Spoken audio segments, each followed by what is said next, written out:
여러분 안녕하세요. 엄스쿨 매일 성경 읽기 여호수아서 말씀 묵상 훈련을 함께하고 있습니다. 제가 서론에 해당되는 이 관점을 지금 좀 보고 있는데요. 이제 4번, 5번, 6번, 7번 짧게 보도록 하겠습니다. 여러분 4번이지요. 지난 시간에 저희가 3번 창세기 3장 내용 했습니다.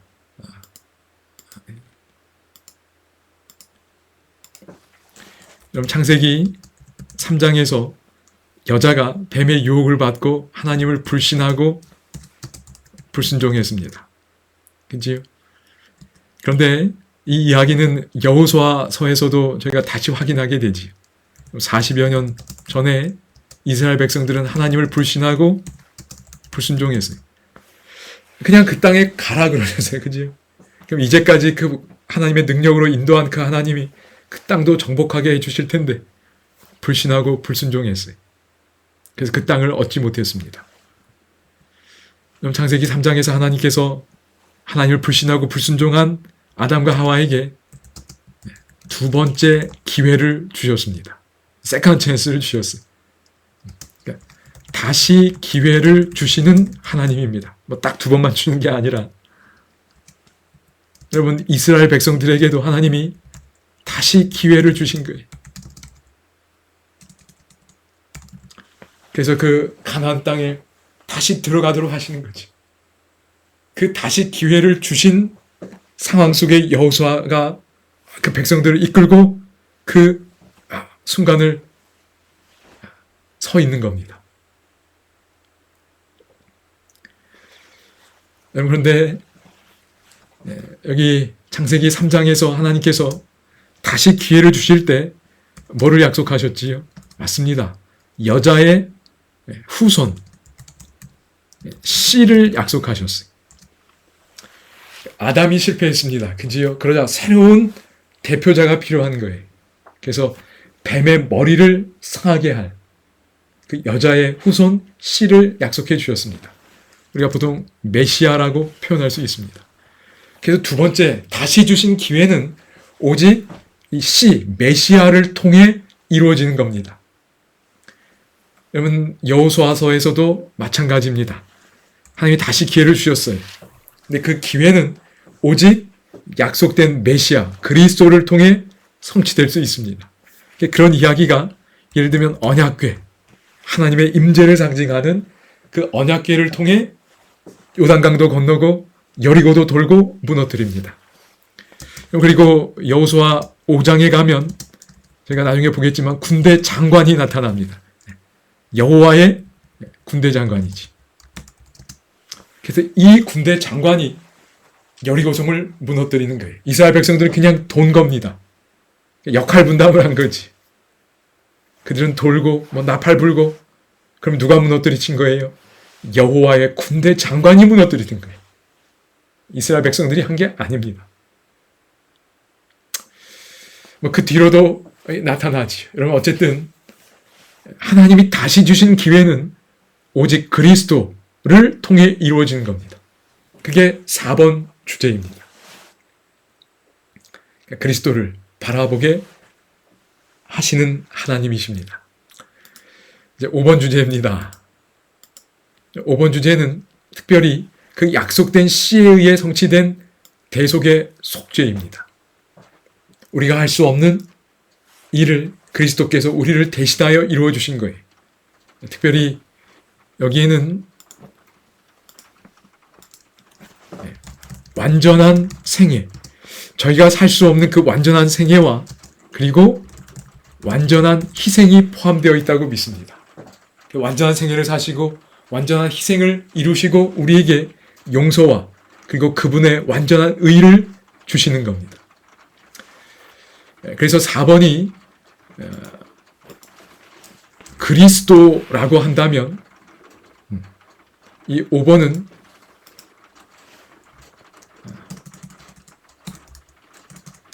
그리스도가 하신 일, 이렇게 좀 어쨌든 구분을 좀 해볼 수 있지 않을까 생각이 됩니다. 우리가 그리스도를 바라보게 하는 그리스도와 관련된 모든 약속들 4번입니다. 특별히 그 중에서도 그분의 완전한 생애와 완전한 희생, 우리를 위하여 하신 그 일을 5번 주제라고 표현할 수 있다고 생각이 됩니다. 여러분, 창세기 3장 15절에서는 이게 어떻게 표현되었지요? 맞습니다. 이 뱀이 어떻게 여자의 후손에 이 발꿈치를 상하게 한다 그랬어요.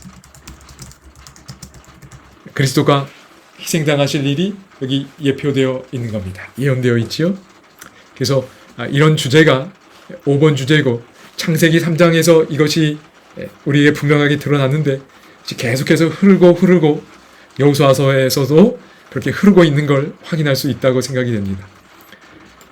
저는 개인적으로 제가 지금 현재 7장까지 좀 묵상을 어느 정도 이렇게 한 상황인데 여호수아 그 7장 아간 이야기에서 저는 이 그리스도의 대속의 속죄를 다시 한번 좀 생각하게 됐어요. 그래서 좀 마음이 먹먹해졌던 기억이 납니다. 어쨌든 그 내용을 또 나누려고 합니다. 어쨌든 그리스도의 속죄를 저희가 여호수아서에서도 다시 보고 확인할 수 있을 거라 생각이 됩니다. 여러분도 개인적으로 더 많이 풍성하게 하시면 좋겠습니다. 자, 6번입니다. 여러분 6번은 이 도덕적 갈등이 창세기 3장에서 시작이 됐는데 이게 마무리된다는 겁니다. 얼마나 감사한지. 그리고 그 뱀의 최후가 약속되어 있는 거예요. 그리스도께서 약속된 그 메시아께서 뱀의 머리를 상하게 하시는 겁니다. 물론 십자가에서 거의 이루어졌지만 최종적으로 그 일이 이루어질 그때를 저희가 바라보고 있음을 믿습니다. 여러분, 하나님은 죄와 싸우시는 분이에요. 여러분 이걸 꼭 기억하면 좋겠어요. 여러분, 하나님은 뭐와 싸우신다고요? 죄와 싸우시는 분이에요. 하나님은 죄를 묵인하거나 죄를 간과하실 수 없는 분, 거룩하신 하나님이십니다. 근데 그리스도를 통해 이 죄인들을 구원하시는 거예요. 얼마나 놀라운 은혜인지요. 그러나 하나님은 죄를 끝장내셔야 합니다. 제가 그 하나님을 믿는 거예요. 죄의 뿌리와 같이 완전히 소멸시키셔야 합니다. 여러분, 그래야 이 땅이 다시 천국이 되지. 여러분, 하나님은 제가 여호수아서에서 이렇게 가나안 족속들 진멸하고 이런 내용들 사실 좀 불편합니다. 그치요? 그런데 여러분, 이 하나님이시라는 걸 기억해야 돼요. 십자가의 예수님은 죄와 싸우시는 그리스도입니다. 하나님이세요. 왜 그분이 그렇게 희생당했는가? 죄를 끝장내기 위하여 십자가를 선택하신 거예요. 하여튼 이런 하나님을 저희가 여호수아서를 통해 더 깊이 느끼고 생각하면 좋겠습니다. 그래서 여호수아서는 그런 궁극적 승리의 때를 바라보게 하는 거예요. 죄가 끝장나는 때를 바라보도록 하기 위하여 하나님이 그런 기록들을 남기셨다고 생각이 됩니다. 같은 하나님입니다. 신약의 그 자비로운 그리스도가 여러분 여호수아에게 그 명령들을 내리시는 그리스도입니다. 같은 하나님이 죄와 싸우시는 분이고 우리에게 죄가 끝날 그 궁극적 승리의 때를 바라보도록 하고 계신다고 믿습니다. 이런 내용 또 계속 저희가 살피도록 하겠습니다. 그 다음에 이제 7번입니다.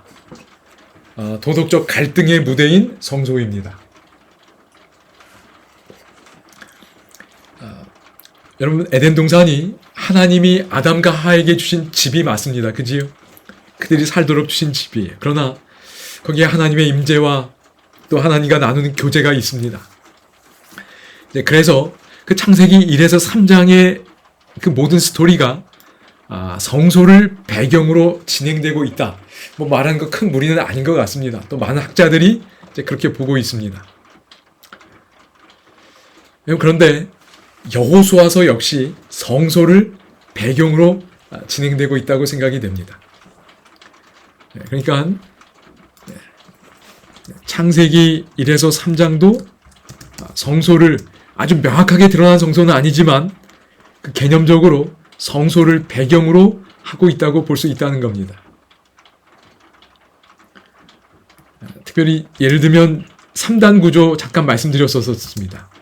그럼 지구가 있고 에덴 동산이 있습니다. 그리고 그 생명나무와 그 선악을 알게 한 나무가 있었던 이 동산 가운데도 있어요. 네, 이렇게. 그런데 여호수아서 역시 성소를 배경으로 진행이 되는 겁니다. 언약궤 이야기도 그렇지요. 그 다음에 여러분 여리고성 이기고 아이성 전투 패배하지요. 그런데 승리하고 그 다음에 전쟁을 잠깐 멈추고 제단을 쌓고 언약을 갱신한 이야기가 나옵니다. 이게 성소를 배경으로 한 거예요. 그 다음에 다시 전쟁 이야기가 나옵니다. 아하, 성소를 배경으로 전쟁이 진행되고 있다는 겁니다. 그 다음에 분배도 마찬가지입니다. 죄송합니다. 나중에 보겠지만 중간에 분배를 잠깐 멈춘 것 같아요. 그리고 성막을 세운 이야기가 나온 것 같아요. 성막을 어디에 세우지요? 여기 이제 실로에 세우는 이야기가 나옵니다. 여러분, 제 개인적인 묵상입니다. 도덕적 갈등의 무대인 성소. 하나님은 늘 배경처럼 뒤에 계시는 것 같아요. 그리고 그 모든 일들이 일어나고 진행될 수 있도록 도와주시는 것 같습니다. 그리고 우리가 그 무대에 이렇게 서 있는 겁니다. 그러니까 앞에 서 있는 거예요. 마치 이렇게 연극하는 배우들처럼 말이지요. 그러니까 저희가 보이지만 그 뒤에는 하나님이 계시는 겁니다. 그리고 그 존재를 잊지 않도록 언약궤 이야기도 나오는 거지. 여리고성 정복때도 마찬가지입니다. 여리고성이 무너지고 이스라엘 백성들이 진군해서 싸웁니다. 그냥 그 장면을 보면 이스라엘 백성들이 승리하는 것처럼 보여요. 그러나 그 뒤에 누가 계신 거지? 하나님이 계시는 겁니다. 그래서 저는 오늘 저희 삶 속에 늘 하나님이 함께 하신다고 믿습니다. 예를 들면 제가 지금 이렇게 이야기를 하고 있습니다. 그런데 제가 그 무대에서 말하고 있지만 제 뒤에는 하나님이 계시다고 믿습니다. 제가 손으로 만질 수도 없고 가청적으로 하나님의 음성을 들을 수도 없지만 눈으로 볼 수도 없지만 하나님이 함께 하신다고 믿고 살아야 된다는 걸 자꾸 느낍니다.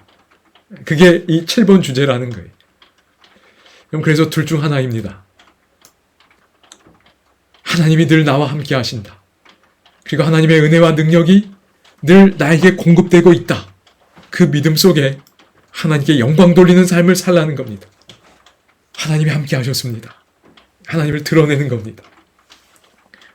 아니면 하나님께 영광 돌리지 못하는 삶을 사는 거예요. 두 가지입니다. 하나는 마치 내가 한 것처럼 생각하는 거예요.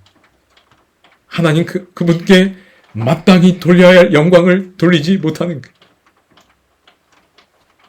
내가 한 것처럼 생각하는 것도 하나님께 영광 돌리지 못하는 거예요. 또한 아간처럼, 그래서 결국 좋은 결과가 일어났는데 자신이 영광을 받는 겁니다. 그런데 아간처럼 하나님을 배반하는 경우도 있는 것 같아요. 여러분, 하나님이 함께 계셨습니다. 정말 놀라운 능력으로 함께 하셨어요. 여러분, 하나님이 분명히 아간의 이스라엘 백성들에게 그렇게 하지 말라고 말씀하셨어요.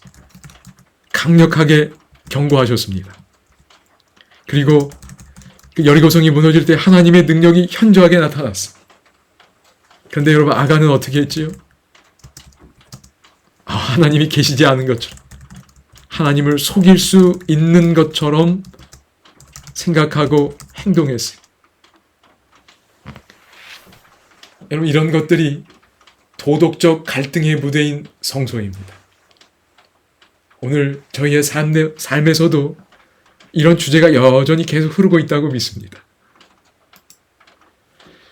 아무쪼록 이런 7가지의 주제가 성경을 보는 일에, 그리고 그 관점이 선명해지므로 그 관점으로 오늘 우리들의 삶도, 이 관점을 가지고 있는 건 왜 중요하냐면 성경 본문을 보는 눈을 줍니다. 그런데 거기에서 멈추지 않고 오늘 우리들의 삶을 보는 눈도 제공해 주는 거예요. 이게 성경에만 있는 이야기가 아니라 오늘 우리들의 이야기인 겁니다. 아담과 같은 행동, 생각 저희들도 할 수 있는 거예요. 그래서 이 관점을 잘 이렇게 좀 여러분 것으로 만드셔서 성경 본문, 우리들의 삶을 보는 일에 도움을 받으면 좋겠습니다. 이제 다음 시간부터 여호수아서 본문을 함께 살피도록 하겠습니다. 감사합니다.